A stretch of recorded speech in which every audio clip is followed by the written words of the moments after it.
ആദ്യ സഭയുടെ പ്രത്യേകതകൾ ഒത്തൊരുമയായിരുന്നു, ഒരു മനസ്സായിരുന്നു, പരിശുദ്ധാത്മാവിൽ നിറഞ്ഞുള്ള വിശ്വാസ പ്രഖ്യാപനങ്ങളായിരുന്നു, പങ്കിടലുകളായിരുന്നു. അതിലേക്ക് നാം മടങ്ങി വരേണ്ടതായിട്ടുണ്ട്. എന്തെങ്കിലും കിട്ടുമെന്ന് പ്രതീക്ഷിക്കുന്ന ആളുകൾ അന്നുണ്ടായിരുന്നു, ഇന്നും നമുക്കിടയിലുണ്ട്. എന്തെങ്കിലും കൊടുക്കാൻ കയ്യിൽ കരുത്തുള്ളവർ അന്നുണ്ടായിരുന്നു, ഇന്നും നമുക്കിടയിലുണ്ട്. ഈ രണ്ട് സമൂഹവും ഒന്നിച്ചു നിൽക്കുമ്പോഴാണ് നസ്രായൻ ആരാണെന്ന് ലോകം തിരിച്ചറിയുന്നത്. ഒന്നുമില്ലെങ്കിലും ഉള്ളത് പങ്കിടുവാനുള്ളൊരു മനസ്സ് സഭ മുൻപോട്ട് വെക്കേണ്ട ഒരു പ്രധാനപ്പെട്ട വസ്തുതയാണ്. കൊടുക്കാനൊന്നുമില്ല, പക്ഷേ ഒന്നുമില്ല എന്ന് പറയാൻ കഴിയുന്ന ആരും തന്നെ ഇവിടെ വന്നിട്ടുമില്ല. ഒന്നുമില്ലായിരുന്നു, പക്ഷേ ഇന്ന് പലതുമുണ്ട്. ഒന്നും നേടിയതല്ല, എല്ലാം ദൈവം തന്നതാ. തന്നതിൽ നിന്നും പങ്കുവയ്ക്കാൻ തയ്യാറുള്ളവരാകണം. 5 അപ്പവും 2 മീനും കൊടുത്തു വിടുന്ന ബാലകൻ സ്വാർത്ഥതയുടെ മനസ്സ് വെച്ച് അത് മൂടി വെച്ചിരുന്നുവെങ്കിൽ 5000 പേര് ഭക്ഷിക്കുകയില്ലായിരുന്നു. ഉള്ളത് വഴിപാടായി സമർപ്പിക്കുവാൻ വിധവ മനസ്സ് കാണിച്ചില്ലായിരുന്നുവെങ്കിൽ അവൾ ചരിത്രത്തിന്റെ ഭാഗമായി തീരുകയില്ലായിരുന്നു. പെസഹ എന്ന് പറയുന്ന മഹനീയമായ ശുശ്രൂഷ കർത്താവ് ചെയ്യുമ്പോൾ മാനവ സേവനത്തിന്റെ മികച്ച മാതൃക 2 കാര്യത്തിലാണ് കാണിച്ചത്. പാദസേവനം, 2 അപ്പം നുറുക്കൽ. പങ്കിടുക. നമ്മുടെ കരമുയർത്തി കർത്താവിനൊരു ഹല്ലേലൂയ പറയാം.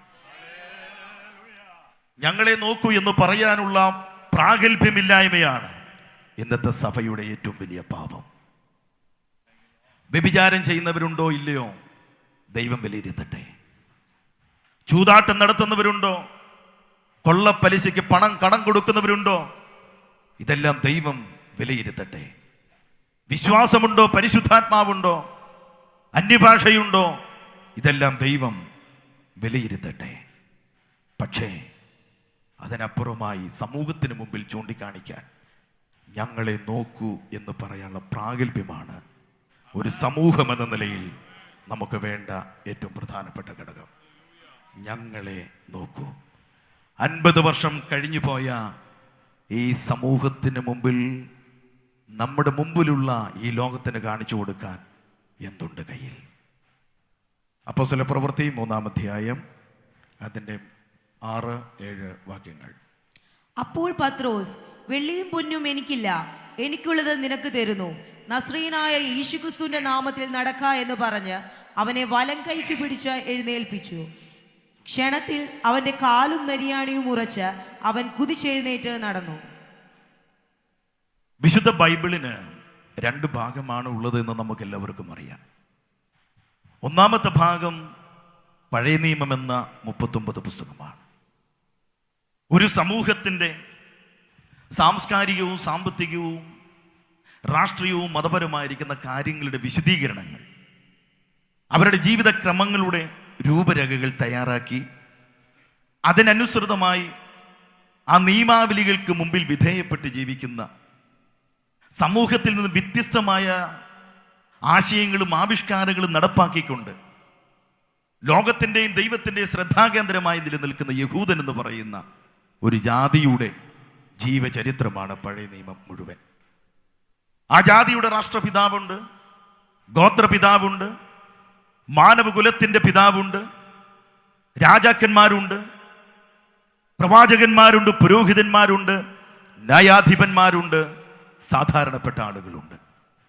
പ്രസിദ്ധമായിരിക്കുന്ന ഒട്ടനവധി കഥാപാത്രങ്ങൾ കൊണ്ട് നിബിഡമായ പഴയ നിയമത്തിൻ്റെ ആശയം ലോകത്തിന് മുമ്പിൽ അവതരിപ്പിക്കുന്നതിന് പിന്നിലെ ഏകലക്ഷ്യം ദൈവം പലതല്ല, ദൈവം ഒന്നേ ഉള്ളൂ എന്നുള്ളൊരാശയമാണ്. ഏക സത്യ ദൈവത്തെ ലോകത്തിന് മുമ്പിൽ വിഭാവന ചെയ്യുവാൻ വേണ്ടി ദൈവം തെരഞ്ഞെടുത്തതായ അനുഗ്രഹീതമായ ഒരു സമൂഹമായിരുന്നു യഹൂദാജനം. ആ ജനത്തിൽ കൂടെ ദൈവം ആഗ്രഹിച്ച, നടപ്പാക്കിയ, അവരെ ഭരമേൽപ്പിച്ച കാര്യങ്ങളിൽ നിന്നും നിരാശനായി ചരിത്രങ്ങളിലേക്ക് ദൈവം കുറച്ചു കാലം ഒതുങ്ങപ്പെട്ടിട്ട്, ഞാൻ ആ വാക്ക് ഉപയോഗിക്കുമ്പോൾ വിമർശകർക്ക് ഏറെ യുക്തിസഹതമായി ചിന്തിച്ചുകൊണ്ട് വിമർശിക്കാനുള്ള ഒരാശയം അതിൽ കിടപ്പുണ്ട്. ഞാനത് സാരമാക്കുന്നില്ല. അല്പകാലത്തേക്ക് ദൈവം മിണ്ടാതിരിക്കുകയാണ്. ആ മൗനത്തിന് ശേഷം ചരിത്രത്തിന്റെ നടുമുറ്റത്തേക്ക് ചരിത്രാതീതനല്ലെങ്കിലും ചരിത്രം തിരിച്ചുകൊണ്ട് ഒരു ചരിത്ര പുരുഷനായി യേശുക്രിസ്തു എന്ന് പറയുന്ന തന്റെ പൊന്നോമന പുത്രനെ കർത്താവ് അവതരിപ്പിക്കുന്നു. അതോടെ ബൈബിളിന്റെ രണ്ടാം ഭാഗവും ആരംഭിക്കുകയാണ്. ആ ഭാഗത്തിന് പുതിയ നിയമമെന്ന് നാം പേര് വിളിക്കുന്നു. കാനോനികമായി അതങ്ങനെ അംഗീകരിച്ചിരിക്കുന്നു. ആ പുതിയ നിയമത്തിന്റെ കേന്ദ്രബിന്ദു യേശുക്രിസ്തു എന്ന് പറയുന്ന അതുല്യനായ നമ്മുടെ ആരാധനായ പുരുഷനാണ് എന്നുള്ളത് നമ്മുടെ അഭിമാനകരവും അനുഗ്രഹവുമായ ഒരു ആവേശമായി നിലനിൽക്കുന്ന വസ്തുതയാണ്. യേശുക്രിസ്തു ഒരു നവലോകത്തെ മുമ്പിൽ കണ്ടുകൊണ്ട് സമകാലികരായിരിക്കുന്ന ലോകത്തോട് അറിയിച്ച ദൈവരാജ്യത്തിന്റെ സന്ദേശം രാഷ്ട്രീയ മത പശ്ചാത്തലങ്ങളുടെ വടവേരുകളെ, വൃക്ഷങ്ങളുടെ ചുവടുകളെ ഇളക്കി മറിച്ചുകൊണ്ട് ഒരു പുതിയ ചിന്താധാരകൾക്ക് തുടക്കം കുറിക്കുകയാണ്. ആ വിപ്ലവകരമായിരിക്കുന്ന തുടക്കം കുറിക്കൽ താൻ പരിണിത ഫലമായി വിധേയപ്പെടേണ്ടത് തൻ്റെ ജീവനെ ബലിയാക്കുക എന്ന് പറയുന്ന വസ്തുതയാണ്. അതൊരു കൊലപാതകമായി ചിത്രീകരിച്ചവരുണ്ട്, അതൊരു രക്തസാക്ഷിത്വമായിട്ട് ചിത്രീകരിച്ചവരുണ്ട്. യേശുവിന്റെ മരണത്തെ നല്ലതും തീതുമായിരിക്കുന്ന ആശയങ്ങളിൽ കൂടെ, അക്ഷരങ്ങളിൽ കൂടെ അവതരിപ്പിച്ച ആളുകൾ അന്നുമുണ്ട്, ഇന്നുമുണ്ട്. പക്ഷേ എല്ലാവരുടെയും ആശയങ്ങൾക്കൊപ്പം നിൽക്കാതെ ഇന്ന് എനിക്കും നിങ്ങൾക്കും അഭിമാനത്തോടെ നെഞ്ചിൽ കരങ്ങൾ വെച്ചുകൊണ്ട് ഈ വിശുദ്ധ ബൈബിൾ ഉയർത്തിപ്പിടിച്ച് പറയാൻ കഴിയുന്ന ഒരു വസ്തുത, യേശു മരിച്ചത് എനിക്ക് വേണ്ടിയിട്ടായിരുന്നു എന്ന് പറയാനുള്ളതായ അനുഭവങ്ങൾ ഏറെ ദൈവം നമുക്ക് തന്നിട്ടുണ്ട്. അങ്ങനെയുള്ളതായ അനുഭവത്തിലേക്ക് വരാൻ കാരണമായ യേശുവിന്റെ മരണം ഈ ലോകത്തിന്റെ ഗതിവീതികളെ എല്ലാ നിലകളിലും മാറ്റിമറിച്ചു എന്നുള്ളത് നമുക്ക് ചരിത്രത്തിന്റെ താളുകളിൽ നിന്ന് മനസ്സിലാക്കാൻ കഴിയും. 33 വയസ്സ് മാത്രമേ യേശുക്രിസ്തു ഭൂമിയിൽ ജീവിച്ചുള്ളൂ എങ്കിൽ പോലും മറ്റാർക്കും ചെയ്യാൻ കഴിയാത്ത വിധത്തിലുള്ളതായ ഒരുപാട് മാറ്റങ്ങൾ രാഷ്ട്രീയ മത സാമൂഹിക വ്യവസ്ഥകളിൽ താൻ വരുത്തി വെച്ചു എന്നുള്ളത് ചരിത്രത്തിന്റെ ഒരു പുതിയ പിറവിക്ക് കാരണമായി തീർന്നു. മാന്തോലും മരവിരിയും ധരിച്ച് മരത്തിൽ ജീവിച്ച് എല്ലും കല്ലും പല്ലുകൾ കൊണ്ട് ആയുധങ്ങൾ ഉണ്ടാക്കി മൃഗങ്ങളെ വേട്ടയാടി അതിന്റെ പച്ചമാംസം കഴിച്ചിരുന്ന ഭാരതത്തിലെ ജനമടക്കമുള്ള ഒരുപാട് ജനതകളുടെ ജീവിതത്തിന് പരിഷ്കാരത്തിന്റെ പച്ചപ്പുൽമേട് സമ്മാനിക്കുവാൻ യേശുക്രിസ്തുവിന്റെ തിരുപ്പിറവി ഒരു കാരണമായി തീർന്നു പറയുമ്പോൾ ഈ ബൈബിളിന്റെ രണ്ടാം ഭാഗമായിരിക്കുന്ന പുതിയ നിയമം എത്രത്തോളം ഉയർത്തിപ്പിടിക്കണം, പ്രഘോഷിക്കപ്പെടണം എന്നുള്ളത് എന്റെ മാന്യ പ്രേക്ഷകർ വിലയിരുത്തേണ്ടതായ ഒരു വസ്തുതയാണ്. ഞാനോ നിങ്ങളോ വെറുതെ സമയമില്ലാത്തതിന്റെ ഇടയ്ക്ക് സമയമുണ്ടാക്കി പണം ചെലവഴിക്കാൻ വേണ്ടി മാത്രം നടത്തുന്ന ഒരു വിളംബരമല്ല ഇതുപോലെയുള്ള വേദികൾ. അതിനപ്പുറമായി ഇന്നലകളിൽ മുഴങ്ങിക്കേട്ട, ഇന്ന് മുഴങ്ങിക്കേട്ടുകൊണ്ടിരിക്കുന്ന, നാളെയും മുഴങ്ങിക്കേൾക്കാനുള്ള ഈ സന്ദേശത്തിന് മാത്രമേ മനുഷ്യന്റെ ജീവിതത്തിൽ മാറ്റം വരുത്താൻ കഴിയൂ എന്നുള്ളതായിരുന്ന കൃത്യമായ അവസ്ഥകൾ നാം തിരിച്ചറിഞ്ഞതുകൊണ്ടാണ്, അനുഭവിച്ചതുകൊണ്ടാണ് നാം ഇത്തരത്തിലുള്ളതായ കർത്തവ്യങ്ങളിൽ ഏർപ്പെട്ടിരിക്കുന്നത്. ആ യേശുക്രിസ്തു വിഭാവന ചെയ്ത ആശയങ്ങൾ യേശുവിന്റെ മരണത്തോടുകൂടി സമവസാനിച്ചു എന്ന് ചിന്തിച്ച് പലരും പുതിയ കാര്യങ്ങൾക്ക് തുടക്കം കുറിക്കാനായി കാത്തിരിക്കുമ്പോഴാണ് ഞാൻ ചെയ്തതിലും അധികമായ കാര്യങ്ങൾ നിങ്ങൾ ചെയ്യും, സ്വർഗത്തിലും ഭൂമിയിലും സകല അധികാരവും എനിക്ക് നൽകപ്പെട്ടിരിക്കുന്നു, ആകയാൽ നിങ്ങൾ പുറപ്പെടുമെന്നുള്ള അരുമനാഥന്റെ സന്ദേശം ജീവനാഡികളിലേക്ക് വ്യാപരിച്ച, അത് ഏറ്റെടുത്ത, അതിന് മുമ്പിൽ സമർപ്പിച്ച് അതിന്റെ ഊർജവും ഉത്തേജനവും ഏറ്റെടുത്ത ഒരുപറ്റം ആളുകൾ പാലസ്തീന്റെ മണ്ണുകളെ പ്രകമ്പനം കൊള്ളിച്ചുകൊണ്ട് വിശ്വാസത്തിന്റെ പ്രഖ്യാപനങ്ങൾ, പ്രവർത്തികൾ ചെയ്തു വരുന്നത്. അവരെ വിളിക്കുന്ന പേരാണ് അപ്പോസ്തലന്മാർ. യേശുക്രിസ്തുവിന്റെ സാമൂഹിക പ്രവർത്തനത്തിന് ശേഷം സമൂഹത്തിൽ വളരെയധികം മാറ്റമുണ്ടാക്കാൻ പരിശുദ്ധാത്മാവ് ഉപയോഗിച്ചതായ ഒരു കൂട്ടം ആളുകളായിരുന്നു യേശു തെരഞ്ഞെടുത്തതായ ശിഷ്യവൃന്ദങ്ങൾ എന്നുള്ളത് ബൈബിൾ ചരിത്രത്തിലെ പ്രധാനപ്പെട്ട ഒരു സത്യാവസ്ഥയാണ്. ആ ശിഷ്യന്മാരിൽ പലരും വിദ്യാഭ്യാസമില്ലാത്തവരായിരുന്നു, കുലമഹിമകൾ ഏറെ പറയാനില്ലാത്തവരായിരുന്നു, ആയുധ പരിശീലനങ്ങളോ അക്ഷരങ്ങളുടെ അറിവുകളോ മറ്റു കാര്യങ്ങളോ ഒന്നും പ്രശംസനീയമായ നിലയിൽ സമൂഹത്തിൽ അവതരിപ്പിക്കുവാനുള്ളതായ അവസരമില്ലാത്തതായ ആളുകളായിരുന്നു. എങ്കിൽ പോലും അവർ ചരിത്രത്തിന്റെ ഭാഗമായി തീർന്നത് യേശു ക്രിസ്തുവിനെ അവർ ഹൃദയത്തിൽ ഏറ്റെടുത്തത് കൊണ്ടാണ്. യേശു ക്രിസ്തുവിനെ അവർ ആരാധിക്കാൻ താല്പര്യപ്പെട്ടിരുന്നത് കൊണ്ടാണ്. ആ യേശു ക്രിസ്തുവിന്റെ അഭിഷേകത്തിൽ നിറഞ്ഞുകൊണ്ട് സമകാലിക ലോകത്തിൽ ചെയ്തതായിരിക്കുന്ന പ്രവർത്തനത്തെ വിശുദ്ധ ബൈബിൾ പറയുന്നത് അപ്പോസ്തലന്മാരുടെ പ്രവർത്തികൾ എന്ന് പറയുന്ന പേരോടുകൂടിയാണ്. എന്തായിരുന്നു അപ്പോസ്തലന്മാർ പ്രവർത്തിച്ച പ്രവർത്തനങ്ങൾ? അവർ ഒരു രാഷ്ട്രത്തിന് രൂപീകരണം നടത്തിയില്ല. തക്ഷശിലയും നളന്തയും അതുപോലെ ലൈസയും പോലെയുള്ള ഗ്രന്ഥശാലകൾക്ക് അവർ തുടക്കം കുറിച്ചില്ല. മറ്റേതെങ്കിലും രണകിങ്കരന്മാർ ചെയ്തതുപോലെയുള്ള ആയുധ പരിശീലനത്തിന്റെ കളരികൾ ഇവർ അവിടെ സ്ഥാപിച്ചില്ല. ഏതെങ്കിലും ഒരു നിറമത്തിന്റെ അടിസ്ഥാനത്തിലുള്ള കൊടിക്കൂറകൾ അവരിവിടെ കുത്തി നിർത്തിയില്ല. അവരതിനൊന്നും താല്പര്യപ്പെടാതെ ചെയ്തതായ ഒരു പ്രധാനപ്പെട്ട കാര്യം യേശു ക്രിസ്തു മാത്രമാണ് മനുഷ്യന്റെ വിമോചകനെന്ന് ശക്തമായ എതിർപ്പുകളെ സഹിച്ചുകൊണ്ട് വിളംബരം ചെയ്തത് മാത്രമായിരുന്നു. അതുകൊണ്ട് അവർക്ക് ഒരുപാട് തിക്താനുഭവങ്ങൾ നേരിടേണ്ടതായിട്ട് വന്നു. ആ അപ്പോസ്തലന്മാരുടെ കൂട്ടത്തിൽ പ്രധാനപ്പെട്ട 2 വ്യക്തികളായിരുന്നുവല്ലോ പത്രോസും യോഹന്നാനും എന്ന് പറയുന്ന വ്യക്തിത്വങ്ങൾ. അവർക്ക് ലഭിച്ചതായ സമയപരിധികളിൽ അവസരത്തിൽ അവർ ചെയ്തതായ ഒരു പ്രവൃത്തിയുടെ ഒരു ചരിത്ര വിശദീകരണത്തിന്റെ ഒരു ഏട് മാത്രം നിങ്ങൾക്ക് മുമ്പിൽ അവതരിപ്പിക്കുവാനായിട്ടാണ് ഞാൻ താല്പര്യപ്പെടുന്നത്. ആ ഭാഗത്തിൽ നിറഞ്ഞു നിൽക്കുന്ന 4 പ്രധാനപ്പെട്ട ചിന്തകൾ: 1, ഒന്നിച്ചു നിൽക്കുക; 2, പങ്കിടുക; 3, സാക്ഷിയാകുക. ഈ 3 ചിന്തകൾ, 4 അല്ല 3 ചിന്തകൾ മാത്രം പറഞ്ഞ് ഞാൻ എൻ്റെ വാക്കുകൾ ഇവിടെ അവസാനിപ്പിക്കുവാൻ താല്പര്യപ്പെടുകയാണ്. അപ്പോസ്തലനായിരിക്കുന്ന യോഹന്നാനും പത്രോസും അവരുടെ ജീവിത പശ്ചാത്തലങ്ങൾ നാം വിലയിരുത്തി നോക്കിയാൽ യോഹന്നാനെ സംബന്ധിച്ച് യേശു ക്രിസ്തുവിന് അർദ്ധ സഹോദരനായി നിലനിൽക്കുന്ന ഉത്തരവാദിത്തങ്ങൾ ഏറ്റെടുത്ത ഒരു അനുഭവം തനിക്ക് പറയാനായിട്ടുണ്ട്. പ്രായത്തിൽ ഏറ്റവും എളുപ്പമുള്ള ആ പ്രിയപ്പെട്ടവൻ സ്നേഹത്തിന്റെ അപ്പോസ്തലൻ എന്ന് പിന്നീട് ചരിത്രത്തിൽ നമുക്ക് കാണാൻ കഴിയുമ്പോൾ അതൊരു യാദൃശികമായിരിക്കുന്ന ഒരു സംഭവമല്ല. യേശു ക്രിസ്തുവിനോടുള്ള അദ്ദേഹത്തിന്റെ അഭിനിവേശം, അടുപ്പം അത്രത്തോളം ആയിരുന്നത് കൊണ്ട് തനിക്ക് അങ്ങനെ ഒരു പേര് ലഭിച്ചു എന്ന് പറയുന്നതിൽ വലിയ സന്ദേഹമൊന്നും നാം നിർത്തേണ്ടതായ കാര്യങ്ങളില്ല. എന്നാൽ പത്രോസിനെ സംബന്ധിച്ച് അങ്ങനെയല്ല. ബെസൈദ എന്ന് പറയുന്ന ഒരു മുക്കുവ ഗ്രാമത്തിൽ കടലോര പ്രദേശത്തിൽ ജനിച്ച് ജീവിച്ച ആ മനുഷ്യൻ ഇവരിൽ പ്രധാനിയായി തീർന്നതിന് പിന്നിലെ കാര്യം എന്താണ്? മറ്റൊന്നുമല്ല, തൻ്റെ സഹോദരനായിരിക്കുന്ന ലോകത്തിൽ വെച്ച് തന്നെ ആദ്യത്തെ ക്രിസ്ത്യാനിയായ അന്ത്രയോസ് യേശുവിനെ കൊണ്ട് പരിചയപ്പെടുത്തുന്നതോടുകൂടെ പത്രോസിന്റെ ജീവിതവും ഒരു വിചാര വിപ്ലവങ്ങളിലേക്ക് മാറ്റപ്പെടുകയാണ്. പക്ഷെ അതും അദ്ദേഹം ചരിത്രത്തിലേക്ക് വരുന്നില്ല, ഒരു പ്രധാനിയായി തീരുന്നില്ല. ഒന്നുമില്ലാതിരുന്ന ഒരു അനുഭവത്തിൽ നിന്നും പത്രോസ് ചരിത്രത്തിലോ പ്രവർത്തനങ്ങളിലോ ആശയ വിളംബരങ്ങളിലൊക്കെ ഒരു മുഖ്യ സ്ഥാനം അവലംബിക്കാൻ കാരണമായി തീരുന്നത് ഫിലിപ്പിന്റെ കൈസരിയിൽ വെച്ച് തനിക്കുണ്ടായ യേശു ക്രിസ്തുവിനെ കുറിച്ചുള്ള വെളിപ്പാടാണ്.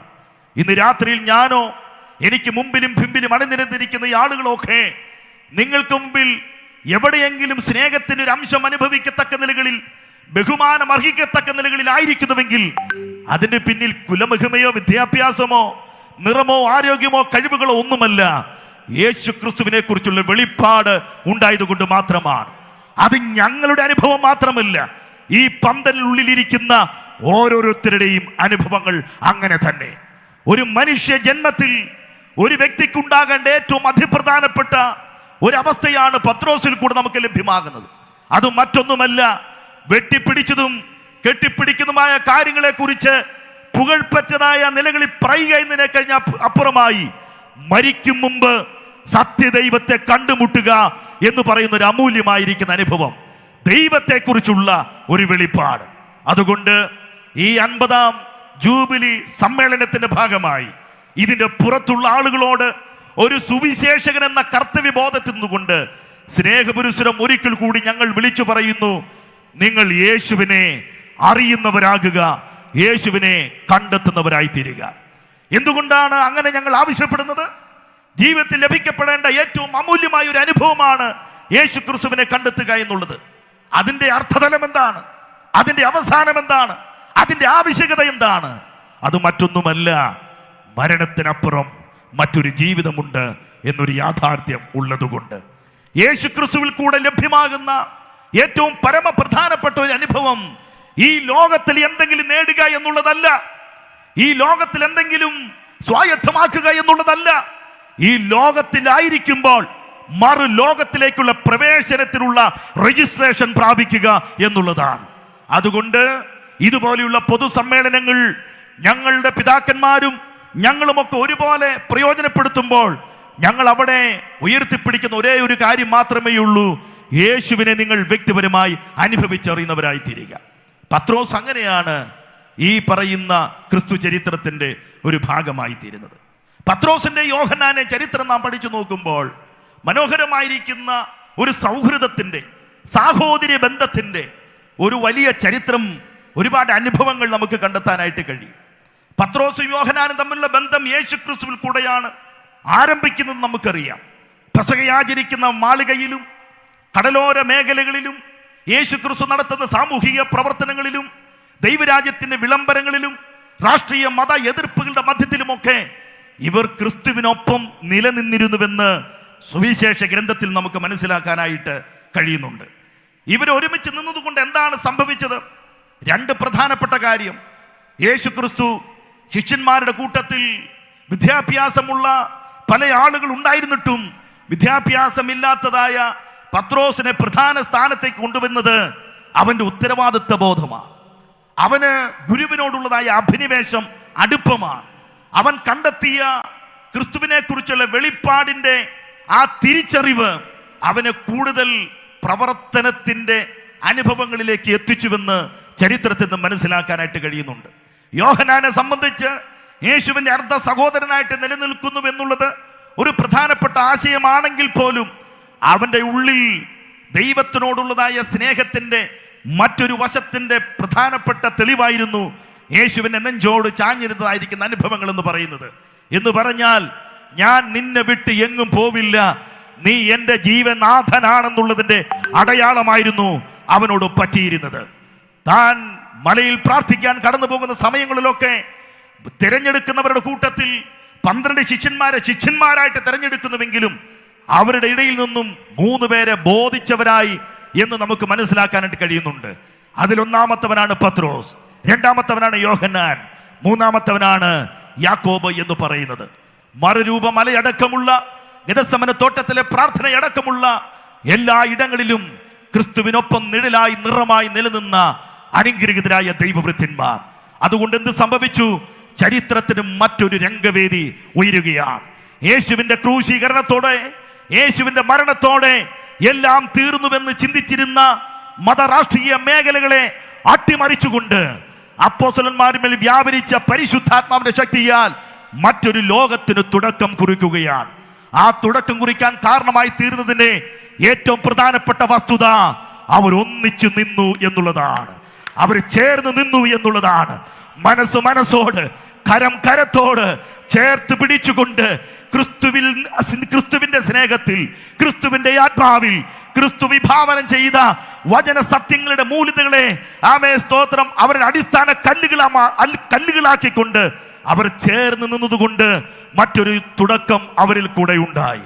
ഇന്ന് രാത്രി ഏഴോലി ഷാരോൺസ് ഫെലോഷിപ്പിനോട് മാത്രമല്ല, കൊറ്റനാട് സെക്ഷനോട് മാത്രമല്ല, റാന്നി സെന്ററിനോട് മാത്രമല്ല, ക്രൂശിനെ മുറുകെ പിടിക്കുന്ന സമസ്ത ലോകത്തോടും ഈ രാത്രി ഞാൻ രണ്ടാമത് വിളിച്ചു പറയുന്ന സന്ദേശം: ഒരുമിച്ച് നിൽക്കാൻ കഴിഞ്ഞാൽ ആർക്കും ഒന്നും ചെയ്യാൻ കഴിയാത്ത വിധത്തിൽ ദൈവത്തിന്റെ പ്രവൃത്തി ഒരു കാട്ടുതീ പോലെ രാജ്യത്തിൽ പടർന്ന് പന്തലിക്കുമെന്ന് വിശ്വസിക്കുന്നവർ കരമുയർത്തി കർത്താവിന് ഒരു ഹല്ലേലൂയ പറയാം.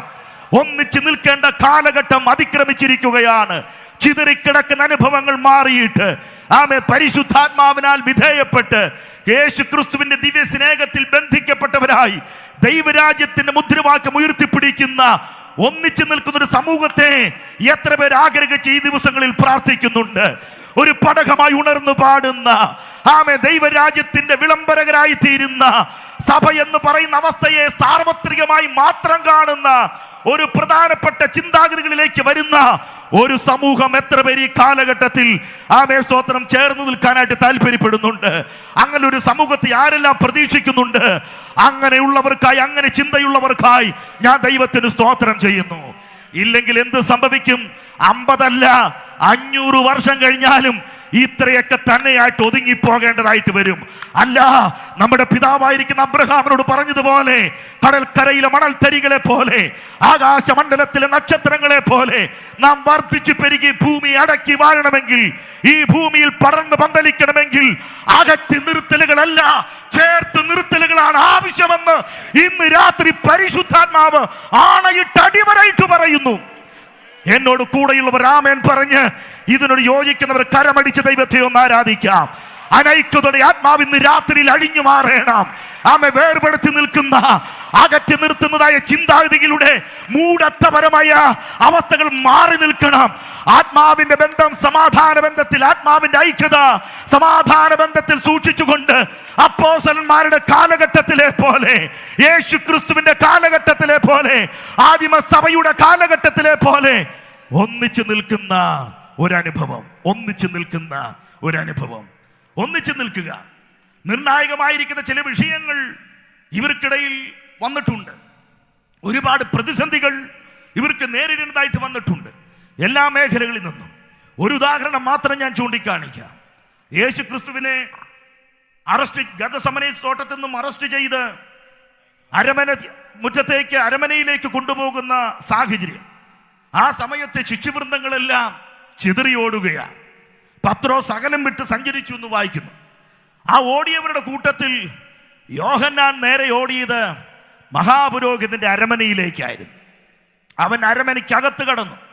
ആ സമയത്താണ് യേശുവിനെയും കൊണ്ട് പടയാളികൾ അരമനയിലേക്ക് എത്തുന്നത്. അകലം വിട്ട് സഞ്ചരിച്ചു വരുന്ന പത്രോസിന് അരമനയ്ക്കകത്ത് കയറാനുള്ളതായ അനുവാദമില്ലാത്തത് കൊണ്ട് പുറത്തെവിടെയോ അവൻ എന്ത് സംഭവിക്കുമെന്നറിയാൻ അകലെ നിന്ന് നോക്കുമ്പോൾ അങ്ങ് അപ്പുറേ അരമനയ്ക്കകത്ത് നിൽക്കുന്ന യോഹന്നാൻ വാതിൽ കാവൽക്കാരോട് പറയുന്ന ഒരു കാര്യമുണ്ട്: പുറത്ത് നിൽക്കുന്ന ആ പത്രോസിനെ അകത്തേക്ക് വിടുവാൻ കനിവ് തോന്നണം. അകത്ത് നിൽക്കുന്ന യോഹന്നാൻ പുറത്ത് നിൽക്കുന്നതായിരിക്കുന്ന പത്രോസിനെ ചേർത്ത് നിർത്താൻ ഒരു മനസ്സ് കാണിച്ചതുകൊണ്ട് സുന്ദരമെന്ന ദൈവാലയ ഗോപുരത്തിന്റെ മുമ്പിൽ ദൈവത്തിന്റെ പ്രവൃത്തി അടയാളമായി വെളിപ്പെട്ടു. സാഹചര്യങ്ങൾ പ്രതികൂലമായപ്പോൾ പോയവൻ പോകട്ടെ എന്ന് കരുതി ഞാൻ ഇവിടെ സുരക്ഷിതനാണെന്ന് ചിന്തിച്ച് യോഹന്നാൻ ആ അവസരങ്ങളെ മുതലാക്കിയിരുന്നുവെങ്കിൽ പത്രോസ് ചരിത്രത്തിലേക്ക് വീണ്ടും മടങ്ങി വരികയില്ലായിരുന്നു. വലങ്കരം കൊടുത്തുകൊണ്ട് മുടന്തായി കിടക്കുന്ന ആ ചെറുപ്പക്കാരൻ കുതിച്ചെഴുന്നേൽക്കുകയില്ലായിരുന്നു. ആരാധന അറ്റുപോയ ആലയം ആരാധന അന്തരീക്ഷത്തിലേക്ക് വഴിമാറുകയില്ലായിരുന്നു. ചേർത്ത് നിർത്താൻ മനസ്സുണ്ടായാൽ മുടന്തുള്ളത് കുതിച്ചെഴുന്നേൽക്കുക മാത്രമല്ല, അടഞ്ഞുകിടക്കുന്ന ആരാധനാലയങ്ങളും തുറക്കപ്പെടും. ആരാധന നഷ്ടപ്പെട്ട ഇടങ്ങളിലേക്ക് പരിശുദ്ധാത്മാവ് തീയായി പറന്നിറങ്ങും. അത് കാട്ടുതീയായി പടർന്ന് പന്തലിക്കും. ജനക്കൂട്ടം നിരച്ചു കയറും. ജീവിക്ക ദൈവം യേശുവെന്ന് തന്നെ വെളിപ്പെട്ടു വരും. ഇത് വിശ്വസിക്കുന്നവർ ആമേൻ പറഞ്ഞ് ഈ സന്ദേശത്തെ ഒന്ന് കരമടിച്ചേറ്റെടുക്കാൻ കഴിഞ്ഞാൽ ആമേൻ, ദൈവനാമം മഹത്വപ്പെടുകയാണ്. യേശുവിന്റെ നാമത്തിൽ അകന്നു പോകത്തക്കതിലുള്ള വിഷയങ്ങൾ സഹോദര വർഗങ്ങൾക്കിടയിൽ ഉണ്ടായിട്ടുണ്ടെങ്കിൽ അതൊരു വലിയ അകൽച്ചയായി മാറാതെ, അതൊരു മരണത്തിലേക്ക് കലാശിക്കാതെ, അതൊരു യുഗപ്പിറവിയുടെ അവസാനമായി തീരാതെ, അത് ചരിത്രത്തിന്റെ മണ്ണിനടിയിലേക്ക് പോയി മറയാതെ മറ്റൊന്നിന്റെ ആരംഭമായി തീരേണ്ടതിന് അകന്നു പോയതിനെ ചേർത്ത് നിർത്തുക. അകന്നു പോയതിനെ ചേർത്ത് നിർത്തുക. ഒന്നിച്ചു നിൽക്കുക. അവരൊന്നിച്ചു. യേശു മരിച്ച രാത്രിയിൽ, യേശുവിനടക്കിയ രാത്രിയിൽ എന്ത് ചെയ്യണമെന്നറിയാതെ യഹൂദന്മാരെ പേടിച്ച്, രാഷ്ട്രീയക്കാരെ പേടിച്ച് വാതിലടച്ചവരിയ്ക്കുന്ന സമയത്ത് ഭയപ്പെടേണ്ട എന്ന് പറഞ്ഞ് അവരുടെ അടുക്കൽ ഇറങ്ങി വന്ന് ധൈര്യപ്പെടുത്തുന്ന ക്രിസ്തുനാഥന്റെ സമാധാന സന്ദേശം വീണ്ടും അവർക്ക് ചടുലമായ നീക്കത്തിനൊരു ഊർജമായി തീരുകയാണ്. അവർ പുറത്തിറങ്ങി. എതിർപ്പുകൾ ഏറെയുണ്ട്, ഒരുപാട് പ്രതിസന്ധികളുണ്ട്. പക്ഷെ ആ പ്രതിസന്ധികളെ വകവയ്ക്കാതെ അവർ പ്രാർത്ഥനയ്ക്കായി പലയിടങ്ങളിലും കൂടി വരുമായിരുന്നു. ആ കാലഘട്ടങ്ങളിൽ ഇവർക്ക് ഒന്നിച്ചൊരു സംഘടിത ശക്തിയായി നിലനിൽക്കാനുള്ള സാഹചര്യങ്ങൾ ഇല്ലാതിരുന്നിട്ടും പ്രാർത്ഥനയ്ക്ക് അവർ മുടക്കം വരുത്തിയില്ല, പ്രവർത്തനങ്ങൾക്കും അവർ മുടക്കം വരുത്തിയില്ല. അവർക്ക് പ്രാർത്ഥിക്കുവാനും ആരാധിക്കുവാനും യെരൂശലേം ആലയത്തിന്റെ ഒരു ഭാഗം തന്നെ അവർ തിരഞ്ഞെടുക്കുകയാണ്. സുന്ദരമെന്ന ദൈവാലയ ഗോപുരം എന്ന് പറയുന്ന ഒരു ഭാഗം. അത് കിഴക്കായി സ്ഥിതി ചെയ്യുന്ന ഒരു പ്രധാനപ്പെട്ട സ്ഥലമാണ്. ആ സ്ഥലത്ത് രാവിലെ 9 മണിക്കും ഉച്ചയ്ക്ക് 12 മണിക്കും ഉച്ച കഴിഞ്ഞ് 3 മണിക്കും 3 സെക്ഷനായി പ്രാർത്ഥന നടക്കുന്നത് പതിവാണ്. ഈ പ്രാർത്ഥനകളിലെല്ലാം ഈ അപ്പോസ്തലന്മാർ പങ്കെടുക്കുമായിരുന്നു. എന്താണ് ഒരു പ്രാർത്ഥനാ സമയം പോലും അവർ മുടക്കാത്തതിന്റെ കാരണം? മറ്റൊന്നുമല്ല, യേശു ക്രിസ്തു എന്ന് പറയുന്ന അവരുടെ അരിമനാഥൻ, നമ്മുടെ ആരാധ്യ പുരുഷൻ, ഏക സത്യ നിത്യ ദൈവം ശിക്ഷിഗണങ്ങളെ മറ്റൊന്നും പഠിപ്പിച്ചില്ല, പ്രാർത്ഥിക്കാൻ മാത്രമായിരുന്നു പഠിപ്പിച്ചത്. പ്രസംഗിക്കാൻ പഠിപ്പിച്ചില്ല, പാചകം ചെയ്യാൻ പഠിപ്പിച്ചില്ല, കമ്മിറ്റി കൂടാൻ പഠിപ്പിച്ചില്ല, മറ്റു കാര്യങ്ങളൊന്നും പഠിപ്പിച്ചില്ല. യേശു അവരെ എന്തെങ്കിലും പഠിപ്പിച്ചിട്ടുണ്ടെങ്കിൽ പ്രാർത്ഥിക്കേണ്ടത് എങ്ങനെയാണെന്ന് മാത്രമേ പഠിപ്പിച്ചുള്ളൂ. അതുകൊണ്ട് പ്രാർത്ഥന തന്നെ അവരുടെ മുഖ്യ ആയുധമായി അവരെ തെരഞ്ഞെടുക്കുകയാണ്. പ്രാർത്ഥിക്കാൻ വേണ്ടി അവരുടെ മുഖ്യ സ്ഥലമായി യെരുശലേം ആലയം തന്നെ അവർ തെരഞ്ഞെടുക്കുകയാണ്. ആ പ്രാർത്ഥനയ്ക്ക് വേണ്ടിയിട്ടുള്ള അവരുടെ അന്നത്തെ ആ ദിവസം അത് അവരുടെ ജീവിതത്തിന് ഒരു വഴിത്തിരിവിന് കാരണമായി തീരുന്നു. ഇവിടെ നിർത്തി ശാന്തമായ ഒരു സന്ദേശം ഞാൻ പറയാം.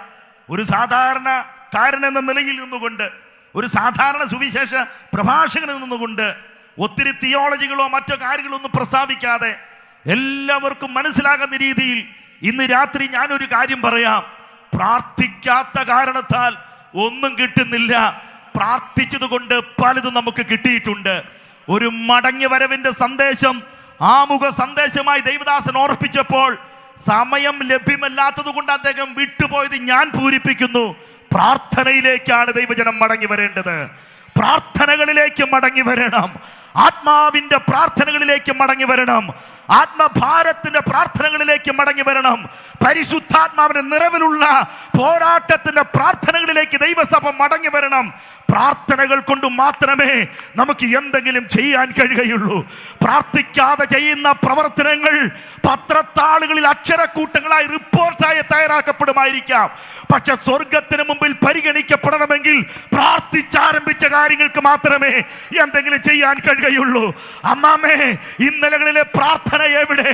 അച്ഛാ, ഇന്നലകളിലെ പ്രാർത്ഥന എവിടെ? ചൂട്ടുകറ്റകൾ വീശി ഗ്രാമങ്ങളിൽ നിന്ന് ഗ്രാമങ്ങളിലേക്ക് യോഗത്തിന് പോകുന്നതിന് കാരണം പ്രാർത്ഥന എന്ന് പറയുന്ന ജീവവായു ആമേ ഇങ്ങനെ വല്ലാതെ നാടി ഞരമ്പുകളിൽ വ്യാപരിച്ചിരുന്നത് കൊണ്ടാണ്. പ്രാർത്ഥിക്കണം പ്രാർത്ഥിക്കണമെന്ന ഒരു ചിന്തയല്ലാതെ അന്നില്ലായിരുന്നു. പക്ഷെ ഇന്നതല്ല. പ്രാർത്ഥനയൊഴികെ ബാക്കിയെല്ലാം ചിന്തകളിൽ കൂടുകൂട്ടി. പരിശുദ്ധാത്മാവ് പറയുന്നു, മറ്റൊന്നിനെ കുറിച്ച് ചിന്തിക്കണ്ട, പ്രാർത്ഥനകളിലേക്ക് മടങ്ങി വരിക. നിന്റെ വീടിന്റെ അകത്തളം പ്രാർത്ഥനകൾ കൊണ്ട് നിബിഡമായി തീരട്ടെ. ഓ, നിന്റെ ആരാധനാലയം പ്രാർത്ഥനയുടെ ശബ്ദങ്ങൾ കൊണ്ട് മുഖരിതമായി തീരട്ടെ. നിന്റെ വാഹനത്തിന്റെ ഉൾവശങ്ങൾ പ്രാർത്ഥനകൾ കൊണ്ട് ശബ്ദമുഖരിതമായി തീരട്ടെ. നീ ഏകയായിരിക്കുന്ന ഇടങ്ങളിൽ പ്രാർത്ഥനയുടെ വാക്കുകൾ ഒരു ധൂപമായി പൊങ്ങി വരട്ടെ. ദൈവം എവിടെയായി ഇറങ്ങി വന്നിട്ടുള്ളത്? ദൈവം എവിടെ ഇറങ്ങി വരുന്നത്?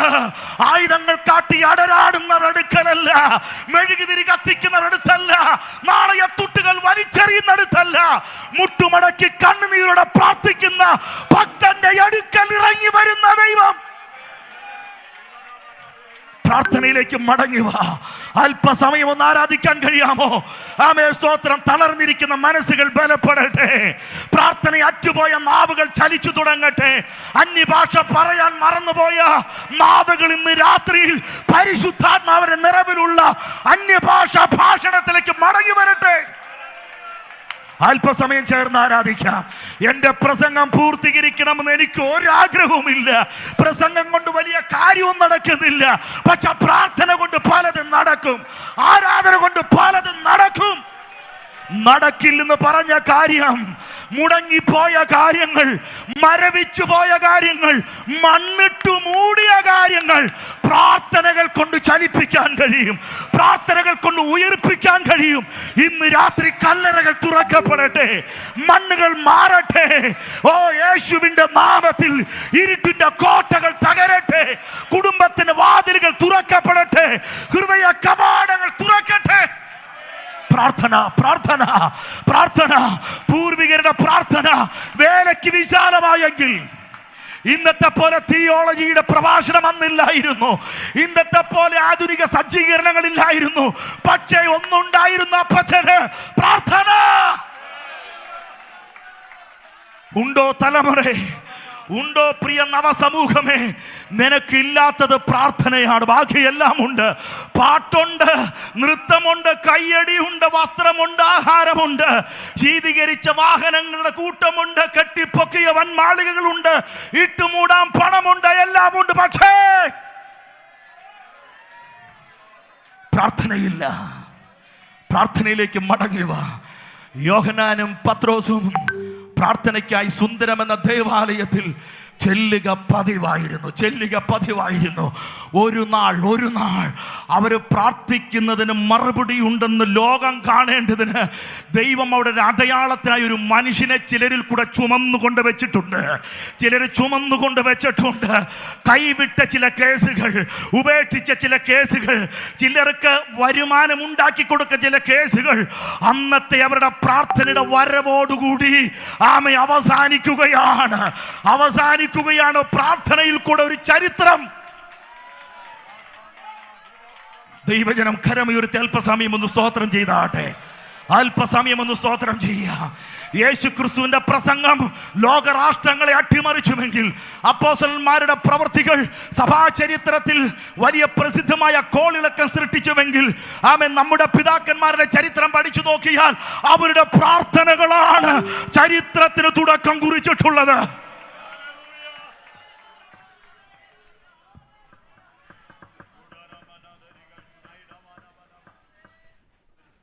പ്രാർത്ഥന. 9-ാം മണി നേരത്ത് അവർ സുന്ദരമെന്ന ദൈവാലയ ഗോപുരത്തിന് മുമ്പിലേക്ക് ചെല്ലുന്നു. അവിടെ കാണുന്ന കാഴ്ച വളരെ ദയനീയപരമായ ഒരു കാഴ്ചയാണ്. സ്വപ്നങ്ങളുള്ള, പ്രതീക്ഷകളുള്ള, ആഗ്രഹങ്ങളുള്ള, വികാരങ്ങളുള്ള, ഭാവിയെക്കുറിച്ച് വിചാരങ്ങളുള്ള, നമ്മെപ്പോലെ മജ്ജയും മാംസങ്ങളുമുള്ള ഒരു പാവപ്പെട്ട മനുഷ്യൻ. സ്വയം നിൽക്കാനുള്ള ത്രാണിയില്ല. ആരൊക്കെയോ ചുമന്നുകൊണ്ട് പൊടിമണ്ണിൽ ഇരുത്തിയിരിക്കുന്ന ഒരു ചെറുപ്പക്കാരൻ. മനുഷ്യത്വപരമായി, മാനവികതയായി അവന്റെ കണ്ണിലേക്ക് ഒന്ന് ശ്രദ്ധിച്ചു നോക്കിയാൽ അറിയാം, അവനും ജീവിക്കാൻ കൊതിയുള്ളവനാണ്. പക്ഷേ സാധിക്കുന്നില്ല. സ്വന്തം കാലിൽ നിൽക്കാനുള്ള ത്രാണിയില്ലാത്തവനെ ആർക്കും വേണ്ട. വേണമെന്ന് പറഞ്ഞ് മുമ്പോട്ട് വന്നവരാകട്ടെ അവന് വെച്ച് പണമുണ്ടാക്കുന്ന മാഫിയ തലവന്മാരും. ആരാധന നടക്കേണ്ട ആരാധനാലയങ്ങൾ അങ്ങനെ മാഫിയമാരുടെ തേരോട്ട ഭൂമിയായി തീർന്നു, അല്ലേ? ആലയത്തിന്റെ മറവിൽ വ്യാപാരം, മനുഷ്യ കച്ചവടം വരെ നടക്കുകയാണ്. പേരിനെല്ലാം ദൈവത്തിന്റെ പേരിൽ നടക്കുന്ന വികൃതികൾ. ദൈവം ഇനി കാത്തു നിൽക്കില്ല. ആരാധനാലയത്തിന്റെ മറവിൽ വ്യാപാരം നടത്തുന്ന വ്യാപാരികൾ ചെവി തുറന്നു കേട്ടോ. ഇനി ദൈവം ഇത് സഹിക്കുകയില്ല. ന്യായവിധിയുടെ വെൺമഴുവാവൻ എഴുന്നേൽക്കുന്ന ദിവസം അതിവിദൂരമല്ല. ആലയത്തെ വിൽപ്പന ചരക്കാക്കുന്നവരുടെ ചുവട്ടിൽ ദൈവത്തിന്റെ കോടാലി വീഴാൻ സമയമായെന്ന് പ്രവചനാത്മാവിൽ ഞാൻ വിളിച്ചു പറഞ്ഞാൽ, ഹല്ലേലൂയ. അന്നും അങ്ങനെയായിരുന്നു, ഇന്നും അങ്ങനെയാ. ഇനി നമ്മുടെ ഇടയിലുള്ള കാര്യം എങ്ങനെയാ? നമ്മുടെ ഇടയിലുള്ള കാര്യം എന്ന് പറയുന്നത് ബഹുരസമാണ്. ഞാൻ അതിലേക്ക് വരാം. എന്തായാലും നാണയത്തുട്ടുകൾ ശേഖരിക്കാൻ ഒരു പറ്റം ആളുകൾ ഇങ്ങനെ ചുമന്നുകൊണ്ട് നിർത്തിയിരിക്കുന്ന ഒരു ചെറുപ്പക്കാരൻ. ഒരു സുവിശേഷകൻ എന്ന നിലയിൽ എൻ്റെ മനസ്സ് ആ ചിന്തകളെ മറ്റൊരു തരത്തിലേക്ക് വഴിതിരിച്ചു വിടുവാനായിട്ട് വ്യഗ്രതപ്പെടുകയാണ്. മറ്റൊന്നുമല്ല, ചില ജീവിതങ്ങൾ ഇങ്ങനെയാണ്. സ്വന്തം അഭിപ്രായമില്ല, നിലപാടില്ല, തീരുമാനമില്ല. ചലിക്കുന്ന പാവ, റിമോട്ട് കൺട്രോളിൽ ചലിക്കുന്ന പാവയെ പോലുള്ള ചില ജീവിതങ്ങൾ. ചെയ്യാൻ പറയുന്നത് മാത്രം ചെയ്യുന്നു. ആവിഷ്കാര സ്വാതന്ത്ര്യവും അതിനുള്ളതായ ചിന്താശേഷിയും ഒന്നും ഇല്ലാത്ത ജീവിതങ്ങൾ. അതാണ് അടിമത്ത ജീവിതം എന്ന് പറയുന്നത്. അടിമനുഖം. മടങ്ങി വരവൻ്റെ ഒരു സന്ദേശം പ്രിയ പിതാവ് പറഞ്ഞപ്പോൾ അടിമത്തത്തിൽ നിന്നും മടങ്ങി വരണമെന്നൊരു സന്ദേശം കൂടെ അവിടെ പറഞ്ഞിരുന്നു. ഞാനതവിടെ നോട്ട് ചെയ്തിട്ടുണ്ട്. ഇന്ന് രാത്രി ഞാനൊരു കാര്യം പറയാം. പ്രാർത്ഥനയിൽ കൂടെ സംഭവിക്കുന്നത് അടിമനുഖം തകർക്കപ്പെടുകയാണ്. പ്രാർത്ഥിക്കുന്നവരിൽ കൂടെ അടിമനുഖങ്ങൾ തകർക്കപ്പെടും. ആരാണ്ടൊക്കെ ചുമന്നുകൊണ്ട് നടക്കുന്ന നിന്റെ ചില പ്രിയപ്പെട്ടവരുണ്ടല്ലോ, ആരാണ്ടടെയൊക്കെ വാക്കുകൾ കേട്ട് നിന്റെ പക്കൽ നിന്നും വഴിമാറി പോകുന്ന, നമ്മുടെ സഭയിൽ നിന്നും വിട്ടുമാറുന്ന, നമ്മുടെ ആദർശങ്ങളിൽ വിശ്വാസങ്ങളിൽ വ്യതിചലിച്ച് സഞ്ചരിക്കുന്ന നമ്മുടെ വീട്ടിലെ ചില ആളുകൾ, നമ്മുടെ കുടുംബത്തിലെ, നമ്മുടെ പ്രസ്ഥാനത്തിലെ, നമ്മുടെ സമൂഹത്തിലെ ചില ആളുകൾ, അവരെ അവരുടെ മഞ്ചത്ത് നിന്ന് മടക്കി കൊണ്ടുവരുവാൻ കരുത്തുള്ള കർത്താവിനെയാണ് ഇന്ന് രാത്രി നമ്മൾ സേവിക്കുന്ന തിരിച്ചറിവോടെ മടുത്തു പോകണ്ട. പ്രാർത്ഥിച്ചു തുടങ്ങിക്കോ. മറ്റൊരുവനിൽ കൂടെയല്ല അവരെ ദൈവം മടക്കി കൊണ്ടുവരുന്നത്. പ്രാർത്ഥിക്കുന്ന നിന്നിൽ കൂടെ തന്നെ അവനെ സ്വന്തം കാലിൽ നിർത്താൻ നിലകളുള്ള ദൈവത്തിന്റെ ഇടപെടലുകൾ. ചുമന്നുകൊണ്ടുവന്നവർ പിന്തിരിഞ്ഞോടുന്ന നിലകളിൽ, ചുമന്നുകൊണ്ടുവന്നവർ മഞ്ചത്തെ ഇട്ടോടുന്ന നിലകളിൽ, ആമേൻ സ്തോത്രം, അവർക്ക് മുമ്പിൽ നിന്നെ സാക്ഷ്യമാക്കി തീർക്കത്തക്ക നിലകളിൽ ദൈവത്തിന്റെ പ്രവൃത്തി വെളിപ്പെടുന്ന ദിവസങ്ങൾ അതിവിദൂരമല്ല. ഏഴോലി സഭയോട് പരിശുദ്ധാത്മാവ് കൃത്യമായി രേഖപ്പെടുത്തുകയാണ്, പ്രാർത്ഥനയിൽ ഒരു പടി കൂടെ ചുവടുകൾ മുമ്പോട്ട് വെക്കാൻ കഴിഞ്ഞാൽ ഈ ഗ്രാമത്തിലെ ചില മുടന്തുള്ളതിനെ മാറ്റി ഇതിന്റെ അകത്തളങ്ങളിൽ കൊണ്ടുവന്ന് ഈ നാടിന്റെ മുമ്പിൽ സാക്ഷ്യമാക്കി തീർക്കത്തക്ക നിലകളിൽ ദൈവാത്മാവിന്റെ പ്രവർത്തനങ്ങൾ വെളിപ്പെടുന്ന തുടക്കത്തിന്റെ രാത്രിയാണ് ഈ ഗോൾഡൻ ജൂബിലി സമ്മേളനം എന്ന് വിശ്വസിക്കുന്നവർ കരമുയർത്തി കർത്താവിനൊരു ഹല്ലേലൂയ പറ. കരമുയർത്തി ഹല്ലേലൂയ പറ. ഇന്ന് രാത്രി ദേശത്തിലെ ചില വ്യക്തികളെ അടിമത്തത്തിന്റെ ചങ്ങലയിട്ടുകൊണ്ട് ചലിപ്പിച്ചുകൊണ്ടിരിക്കുന്ന ചില ദുരാത്മാവിന്റെ ശക്തിയെ ഈ സമ്മേളന വേദിയിൽ വെച്ച് നസ്രയനായ യേശുവിന്റെ നാമത്തിൽ ഞാൻ അഴിച്ചു പ്രാർത്ഥിക്കുകയാണ്. എത്ര പേര് ഇത് വിശ്വസിച്ച് ആരാധിച്ച് മഹത്വം ഏറ്റെടുത്തു? ദൈവപ്രവൃത്തികളെ വിശ്വസിച്ച് ദൈവമഹത്വം വെളിപ്പെടേണ്ടതിന് വിശ്വസിച്ച് ദൈവത്തിന് മഹത്വം കരയറ്റുന്നവരുണ്ട്. ഇന്ന് രാത്രിയിൽ ഒരു വിടുതൽ ഇതിന്റെ അകത്തും പുറത്തും നടക്കട്ടെ. പ്രയോജനപ്പെടേണ്ടവനെ ബന്ധിച്ചു വെച്ചിരിക്കുന്ന ചില വ്യക്തികൾ അതിനെ അഴിക്കുന്നത് പ്രാർത്ഥിച്ചവർ ചെന്നപ്പോഴാണ്. ഇവനെ ചുമന്ന് ആലയത്തിന് മുമ്പിൽ കൊണ്ടു നിർത്തിയിരിക്കുന്നു. ഇവന്റെ അഡ്രസ് എന്താ? ഇവന്റെ അഡ്രസ് ജന്മന ഒരു മുടന്തൻ. ഇവന്റെ പ്രൊഫൈല്, ഇവന്റെ സ്റ്റാറ്റസ്, ഇവന്റെ അഡ്രസ് എല്ലാം ഒന്ന് ചെക്ക് ചെയ്ത് നോക്കി കഴിഞ്ഞാൽ പ്രശംസിക്കാനുള്ള കാര്യമൊന്നുമല്ല. ജന്മന മുടന്തൻ, ഗോപുരനടയിൽ ഭിക്ഷാടനം, ആരൊക്കെയോ ചുമന്നുകൊണ്ടുവരുന്നു. ഇവന് സ്വന്തമായിട്ടൊന്നും പറയാനായിട്ടില്ല. സ്വന്തമായി പറയാനില്ലാത്തവനെ സ്വന്തമായി കൊടുക്കാൻ കരുത്തുള്ളവനാ കർത്താവ്. അഡ്രസ് ഇല്ലാത്തവൻ അഡ്രസ് ഉണ്ടാക്കി കൊടുക്കുന്ന ദൈവം, പ്രൊഫൈൽ ഇല്ലാത്തവന് പ്രൊഫൈൽ ഉണ്ടാക്കി കൊടുക്കുന്ന ദൈവം, കേട്ടോ, സ്റ്റാറ്റസ് ഇല്ലാത്തവന് സ്റ്റാറ്റസ് ഉണ്ടാക്കി കൊടുക്കുന്ന ഒരു ദൈവം. ആമേ, ചുമന്നുകൊണ്ട് നടക്കുന്നവരുടെ മഞ്ചത്തെ എടുത്തു കളഞ്ഞിട്ട് സ്വന്തം കാലിൽ നിൽക്കാൻ ത്രാണി കൊടുക്കുന്ന ഒരു ദൈവം. അവൻ മറ്റാരുമല്ല, ഞങ്ങൾ പ്രസംഗിക്കുന്ന യേശു. ഞങ്ങൾ പ്രസംഗിക്കുന്ന യേശു, ഞങ്ങൾ ആരാധിക്കുന്ന നസറേത്തുകാരനായിരിക്കുന്ന യേശു. അവനെ നീ അറിയുന്നുവെങ്കിൽ നിന്റെ ജീവിതം വഴി മാറുമെന്ന് പറയുവാൻ ഞാൻ ഈ വേദിയെ ഈ രാത്രിയിൽ ഉപയോഗിക്കുന്നു. അനുഭവിച്ചർ കരമുയർത്തി കർത്താവിനൊരു ഹല്ലേലൂയ പറ. ഈ മനുഷ്യൻ ഉള്ളതെല്ലാം തേച്ചും മിനുക്കിയും വൃത്തിക്കും മെനയ്ക്കും വരുന്ന പത്രോസിനെയും യോഹന്നാനെയൊക്കെ കണ്ടപ്പോൾ എന്തെങ്കിലും കിട്ടുമെന്ന് കരുതി ഉറ്റുനോക്കുന്നു. എന്തെങ്കിലും കിട്ടിയാൽ മതി, എന്തെങ്കിലും. അത് കിട്ടുമോ എന്നുള്ള താല്പര്യത്തോടെ ശ്രദ്ധിച്ചു നോക്കുന്ന ആ മനുഷ്യന് നേരെ അവനും തിരിച്ചു നോക്കുകയാണ്. ഇന്ന് പരസ്പരം ശ്രദ്ധിക്കാൻ ആർക്കും മനസ്സില്ല. സ്വന്തം സഭയിൽ എത്ര കുടുംബമുണ്ടെന്നറിയില്ല, ആ കുടുംബത്തിൽ എത്ര അംഗങ്ങളുണ്ടെന്നറിയില്ല, അവരുടെ പേരും അറിയില്ല. ബന്ധങ്ങളുടെ അവസ്ഥ ഇത്രയും പരിതാപകരമായി ഇന്നത്തെ സമൂഹത്തിൽ. ആദിമ കാലഘട്ടത്തിൽ അങ്ങനെ അല്ലായിരുന്നല്ലോ. യേശുക്രിസ്തു പറഞ്ഞതുപോലെ എനിക്കുള്ളവയെ ഞാൻ അറിയുന്നു, ഞാൻ അവയെ പേര് ചൊല്ലി വിളിക്കുന്നു, അവ എൻ്റെ ശബ്ദം കേട്ട് എന്നെ അനുഗമിക്കുന്നു. എല്ലാവർക്കും അങ്ങോട്ടും ഇങ്ങോട്ടും നല്ല ബന്ധമുണ്ടായിരുന്നു, നല്ല നല്ല ബന്ധങ്ങളുണ്ടായിരുന്നു. ദുഃഖവും സന്തോഷവും ഒക്കെ വന്നാൽ പരസ്പരം പങ്കുവെക്കുന്ന നിലകളുള്ളതായ ബന്ധം. പക്ഷെ ആധുനിക ക്രൈസ്തവ സമൂഹത്തിൽ അതിന്ന് നഷ്ടപ്പെട്ടിരിക്കുകയാണ്. ഹൈടെക് ജീവിതമാണ്, ന്യൂക്ലിയർ കുടുംബമായി ജീവിതത്തിന്റെ പരിഷ്കൃതമായ പശ്ചാത്തലത്തിൽ കൂടെ സഞ്ചരിക്കുകയാണ്. ദൈവസ്നേഹം പങ്കുവയ്ക്കുവാനുള്ള അവസരമില്ല. പരസ്പരം ഒന്ന് ശ്രദ്ധിക്കാനായിട്ട് കഴിയുന്നില്ല. ചോരയിൽ പിറന്ന അവിശ്വാസികളായ സഹോദരങ്ങളെ കഴിഞ്ഞുപരി ആദിമ കാലഘട്ടങ്ങളിൽ വിശ്വാസ സമൂഹങ്ങൾ ഏറെ സ്നേഹിച്ചിരുന്നതും ഏറെ ചേർത്ത് പിടിച്ചതും തൻ്റെ കൂടെ ഇരുന്ന് കർത്തൃമേശയെടുക്കുന്ന പായിൽ ഇന്ന് ആരാധിക്കുന്ന സഹവിശ്വാസിയായിരുന്നു. അവർക്കുള്ളതായ ബന്ധം വാക്കുകൾക്ക് അതീതമായി നിലനിൽക്കുന്ന ബന്ധമായിരുന്നു. പക്ഷെ ഇന്ന് അങ്ങനെയല്ല എന്ന് പറയുമ്പോൾ നാം മനസ്സിലാക്കേണ്ട ഒരു വസ്തുത, ആ കൂട്ടായ്മയിലേക്ക് മടങ്ങി വരണമെന്നല്ലാതെ പിന്നെ എന്താണ്? ആ സാഹോദര്യ ബന്ധത്തിലേക്ക് മടങ്ങി വരണമെന്നാണ്. പരസ്പരം ഒന്ന് മനസ്സിലാക്കുന്ന, പരസ്പരം ഒന്ന് ശ്രദ്ധിക്കുന്ന ആ നല്ല മാനസിക അവസ്ഥയിലേക്കൊന്ന് മടങ്ങി വരാൻ കഴിയണം. അതല്ലേ ശരിക്കും ഉണർവെന്ന് പറയുന്നത്. ആദ്യമ സ്നേഹത്തിലേക്കുള്ള മടങ്ങി വരവ്. വെളിപ്പാട് പുസ്തകത്തിൽ വായിക്കുന്ന പോലെ ആദ്യ സ്നേഹം വിട്ടു കളഞ്ഞുവെന്ന് ഒരു കുറ്റം നിന്നെ കുറിച്ച് പറയാനുണ്ട്. അതൊരു വലിയ കുറ്റം തന്നെയാണ്. അന്നത്തെ സ്നേഹമില്ല. ആ സ്നേഹത്തിലേക്ക് മടങ്ങി വരണം. ഒരു പക്ഷെ നിന്നെ നോക്കുന്ന വ്യക്തിക്ക് ഒന്നുമില്ലാത്ത വ്യക്തിയാണ്. നീ അവരെ നോക്കുമ്പോൾ നിനക്കുണ്ട്, അവർക്കില്ലെന്നായിരിക്കാം.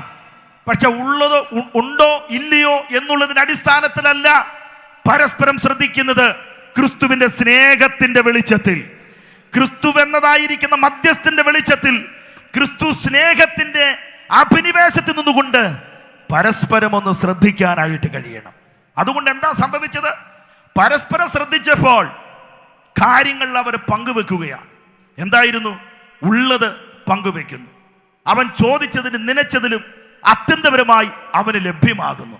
നോക്കുക, അവൻ ചേർത്ത് നിർത്തുമ്പോൾ ഉണ്ടാകുന്ന അനുഭവങ്ങൾ ഏറെ ഏറെ കാര്യങ്ങളാണ്. വല്ലതും കിട്ടുമോ എന്ന് അവൻ നോക്കുന്നു. ഇവരെന്തിനാ നോക്കിയതെന്നുള്ള കാര്യം അവിടെ രേഖപ്പെടുത്തിയിട്ടില്ല. ഇവൻ അവരെ ഉറ്റുനോക്കി, അവനും അവനെ ഉറ്റുനോക്കുകയാണ്. എൻ്റെ അഭിപ്രായത്തിൽ പത്രോസ് യോഹന്നാന് നോക്കിയതിൻ്റെ പിന്നിലെ കാരണം അവൻ്റെ കണ്ണുകളിലേക്കാണ്. അവന് രക്ഷപ്പെടാൻ ഒരു മനസ്സുണ്ടോ? അവൻ ഇങ്ങനെ തന്നെ ജീവിതം മുമ്പോട്ട് കൊണ്ടുപോകണമെന്ന് ആഗ്രഹിക്കുന്ന വ്യക്തിയാണോ? അതോ തിയറി പറഞ്ഞ്, സിദ്ധാന്തങ്ങൾ പറഞ്ഞ് വീണ്ടും 39ാമത്തെ വർഷത്തിലേക്ക് പ്രവേശിക്കാൻ കാത്തിരിക്കുന്ന ബെത്സയിദയിലെ ആ കുളക്കരയിൽ കിടക്കുന്ന രോഗിയെ പോലുള്ള ചിന്താഗതികളാണോ എന്നൊക്കെ ആയിരിക്കാം ഒരു പക്ഷേ ഇവന്റെ കണ്ണുകളിൽ കൂടെ വായിച്ചു നോക്കിക്കൊണ്ടിരുന്നത്. എന്തായാലും ആത്മാവിൽ പ്രാർത്ഥിക്കുന്ന ദൈവവൃത്യന്മാരല്ലേ, അവരുടെ നോട്ടത്തിൽ ഒരു കാര്യം മനസ്സിലായി, ഇവന് രക്ഷപ്പെടാൻ മനസ്സുള്ള വ്യക്തിയാണെന്ന്. ആ സാഹചര്യങ്ങൾ മനസ്സിലാക്കിയിട്ട് പത്രോസ് പറയുകയാണ്, നീ പ്രതീക്ഷിക്കുന്ന വെള്ളിയും പൊന്നുമൊന്നും എനിക്ക് തരാനില്ല. അതെന്താ അങ്ങനെ പറയാൻ കാരണം? രണ്ടുപേരും ഒരുമിച്ച് പോയി, രണ്ടുപേരും ഒരുമിച്ച് അവനെ ഉറ്റുനോക്കി, രണ്ടുപേരും ഒരുമിച്ചാണ് എല്ലാ കാര്യവും ചെയ്തത്. പക്ഷേ ഒരു വിടുതലിന്റെ സമയമായപ്പോൾ കൈമാറ്റ ശുശ്രൂഷകളിലേക്ക്, പങ്കളിരിന്റെ അനുഭവത്തിലേക്ക്, അഭിഷേകത്തിൻ്റെതായ ഒരു പ്രവൃത്തിയുടെ നിമിഷത്തിലേക്ക് വന്നപ്പോൾ പത്രോസ് അല്പൻ സ്വാർത്ഥനായി. ഞങ്ങളെന്ന് പറയുന്നില്ല, എനിക്ക് എന്ന് മാത്രം അവിടെ പ്രസ്താവിക്കുന്നു. എന്തോ കാര്യമൊന്നുമില്ല. ഒരുപാട് അർത്ഥങ്ങളുണ്ട്. ഒരർത്ഥം പറയാം. ഈ ആത്മീയത, അഭിഷേകം, ശുശ്രൂഷ എന്നൊക്കെ പറയുന്നത് വ്യക്തിപരമായിരിക്കുന്ന കാര്യമാണ്. അത് ദൈവമായിട്ടുള്ള വ്യക്തിപരമായ ബന്ധത്തിൽ കൂടെ ലഭ്യമാകുന്ന കാര്യമാണ്. അതിൽ കൂട്ടുപങ്കാളിത്തം ഉണ്ടാകാൻ പാടില്ല. പ്രവർത്തനത്തിൽ കൂട്ടുപങ്കാളിത്തം ഉണ്ടാകണം. മറ്റു കാര്യങ്ങളിൽ കൂട്ടുപങ്കാളിത്തം ഉണ്ടാകണം. പ്രാർത്ഥനയിലൊക്കെ കൂട്ടുപങ്കാളിത്തം നല്ലതാണ്. പക്ഷെ കർത്താവിൽ നിന്നും പ്രാപിക്കുന്ന കാര്യത്തിൽ നിന്റെ ദൈവത്തിന്റെ ഇടപെടലല്ലാതെ മറ്റൊരു കാര്യം ഇടപെടൽ അവിടെ വരാൻ പാടില്ല. അതുകൊണ്ട് ഞാൻ പറയുന്നു, കൂട്ടത്തിൽ കൂടി നിന്നിട്ട് പാട്ടുപാടുന്നതോ ആരാധിക്കുന്നതോ പ്രസംഗിക്കുന്നതോ പ്രവർത്തിക്കുന്നതോ അല്ല ദൈവം മാർക്കിടുന്നത്. വ്യക്തിപരമായി നിനക്ക് ദൈവത്തോട് എന്ത് ബന്ധമാണെന്ന് നോക്കുന്ന അഗ്നിജ്വാലയ്ക്കൊത്ത കണ്ണുകളുള്ളവൻ ഇന്ന് രാത്രി ഈ പന്തലിൽ ഉള്ളിൽ ഇറങ്ങി വന്നിട്ടുണ്ട്. മറ്റാരും കാണാത്തതായി നിന്റെ മനസ്സിന്റെ അവസ്ഥകൾ വായിച്ചുകൊണ്ട്, നിന്റെ ചിന്തകളുടെ കണക്കെടുത്തുകൊണ്ട്, നിന്റെ ഹൃദയ വിചാരങ്ങളെ എഴുതി വെച്ചുകൊണ്ട് ഇറങ്ങി വന്ന് ഉലാവിക്കൊണ്ടിരിക്കുന്ന ഒരു ദൈവം. മറന്നു പോകണ്ട. എന്നെ ആരും കാണുന്നില്ല, എന്നെ ആരും അറിയുന്നില്ല, ആരും അത് അറിഞ്ഞിട്ടില്ല, ആരോട് ഞാൻ പറയുമില്ല എന്ന് നീ വിചാരിച്ചിരിക്കുന്നുവെങ്കിൽ അല്ല, എല്ലാം കാണുന്ന ഒരു ദൈവം ഇന്ന് രാത്രിയിലുണ്ട് കേട്ടോ. എല്ലാം അറിയുന്ന ഒരു ദൈവം ഇന്ന് രാത്രി നിന്നെ ശ്രദ്ധിക്കുന്നുണ്ട് കേട്ടോ. ഒരു വശത്ത് ജനത്തോട് ഇങ്ങനെ പറയുന്നു, ഞാൻ എൻ്റെ ജനത്തിന്റെ കഷ്ടത കണ്ടു, അവരുടെ നിലവിളി കേട്ടു, അവരുടെ സങ്കടം അറിഞ്ഞുവെന്ന് പറഞ്ഞുകൊണ്ട് അവരുടെ മനസ്സിന്റെ ശരിയായ ദാരിദ്ര്യത്തിന്റെ പീഡനങ്ങളുടെ അനുഭവങ്ങൾ യാഥാർത്ഥ്യങ്ങൾ മനസ്സിലാക്കി ചരിത്രത്തിലേക്ക് ഇറങ്ങി വന്നതുപോലെ ഹൃദയത്തിന്റെ ആത്മീയ ശൂന്യ അവസ്ഥകളും പീഡന അനുഭവങ്ങളും കണ്ടുകൊണ്ട് ഇറങ്ങി വന്ന് വിടുവിക്കാൻ തയ്യാറായി നിൽക്കുന്നൊരു ദൈവം ഇന്ന് രാത്രി നിന്നെ അഭിസംബോധന ചെയ്തുകൊണ്ടിരിക്കുകയാണ്. അതുകൊണ്ട് പറയുന്നു, വ്യക്തിപരമായ ആത്മീയ ജീവിതത്തിന്റെ അനുഭവത്തിലേക്ക് ഇന്ന് രാത്രിയിൽ മടങ്ങി വരിക. ഇന്ന് രാത്രിയിൽ ആത്മീയ ജീവിതത്തിന്റെ പരിപാവനമായ അവസ്ഥയിലേക്ക് മടങ്ങി വരിക. വിശ്വാസത്തിലേക്ക്, വിശുദ്ധിയിലേക്ക്, വിവേകത്തിലേക്ക്, വിശാല മനസ്തതയിലേക്ക് ഒക്കെ മടങ്ങി വരാൻ ഇന്ന് രാത്രി പരിശുദ്ധാത്മാവ് ദൈവജനത്തെ ആഹ്വാനം ചെയ്യുന്നു. കരമുയർത്തി കർത്താവിന് ഒരു ഹല്ലേലൂയ പറ. ഇനി മറ്റൊരു കാര്യം പത്രോസ് അങ്ങനെ പറയാൻ കാരണം എന്താണെന്നറിയാമോ? പത്രോസിന് കാര്യം അറിയാം. അവന്റെ കയ്യിൽ ഒന്നുമില്ല. അത് അദ്ദേഹം തുറന്നു പറയുകയും ചെയ്തു. സകലതും വിട്ട് തന്നെ അനുഗമിച്ചു. ഞങ്ങൾക്ക് എന്ത് കിട്ടും? ഞാൻ പണിക്ക് പോകണോ, തുഴയെടുക്കണോ, പടകെടുക്കണോ, കടലിലോട്ട് പോകണമോ എന്നൊരാശയത്തിലാണ് അദ്ദേഹം ചോദിച്ചത്. അങ്ങനെ ദാരിദ്ര്യം കുമിഞ്ഞു നിൽക്കുന്ന ഒരു ഭവന അന്തരീക്ഷത്തിലും പത്രോസ് കർത്താവിന് വേണ്ടി തന്നെ നിലനിൽക്കുകയാണ്. പത്രോസിന്റെ പക്കൽ ഒന്നുമില്ലെന്നുള്ള കാര്യം പത്രോസിനറിയാം. പക്ഷെ യോഹന്നാൻ അങ്ങനെയല്ല. പത്രോസിനെ പോലെ ദരിദ്ര കുടുംബത്തിലൊരു വ്യക്തിയല്ല യോഹന്നാൻ. അപ്പൻ സെബദി ഫിഷർമാനാണ്. നല്ല മീനുകളൊക്കെ വിറ്റ് പണം സമ്പാദിക്കുന്ന ഒരു മത്സ്യത്തൊഴിലാളി. ഈ യോഹന്നാൻ എങ്ങനെയാ അരമനയ്ക്കകത്ത് വന്നതെന്നറിയാമോ? മഹാപുരോഹിതനുമായിട്ട് ബന്ധമുണ്ടായെന്നറിയാമോ? ജോസിഫസും ടാസിറ്റസും പോലുള്ള ചരിത്രകാരന്മാർ പറയുന്നത് ഈ ഫിഷർമാൻ ആയിരിക്കുന്ന സബദിയുടെ മക്കളായ ഈ പ്രിയപ്പെട്ടവർക്ക് സമൂഹത്തിൽ അപ്പനോടുള്ള ബന്ധത്തിൽ നല്ല സ്വാധീനതയുണ്ടായിരുന്നു. അവരുടെ ബിസിനസ് സംബന്ധമായി, പണസംബന്ധമായി ധാരാളം തൊഴിലാളികളൊക്കെ ഉണ്ടായിരുന്ന കുടുംബവും വ്യക്തികളുമായിരുന്നത് കൊണ്ട് സമൂഹത്തിൽ അത്രത്തോളം പ്രമാണിത്വത്തിന്റെ സ്വാധീനങ്ങളൊക്കെ ഉണ്ട്. ആ സ്വാധീനം അരമനയായിട്ടുണ്ടായിരുന്നു. അതുകൊണ്ടാണ് യോഹന്നാൻ യേശുവിനെ അറസ്റ്റ് ചെയ്തതായ ആ രാത്രിയിൽ ആരോടും ചോദിക്കാതെ അരമന മുറ്റത്തിലേക്ക് നേരെ ചെന്ന് കയറാനുള്ളതായ സ്വാതന്ത്ര്യം ഉണ്ടായത്. പക്ഷെ ദരിദ്രനായ പത്രോസിന് അങ്ങനെ ചെന്ന് ചേരാൻ കഴിയില്ല.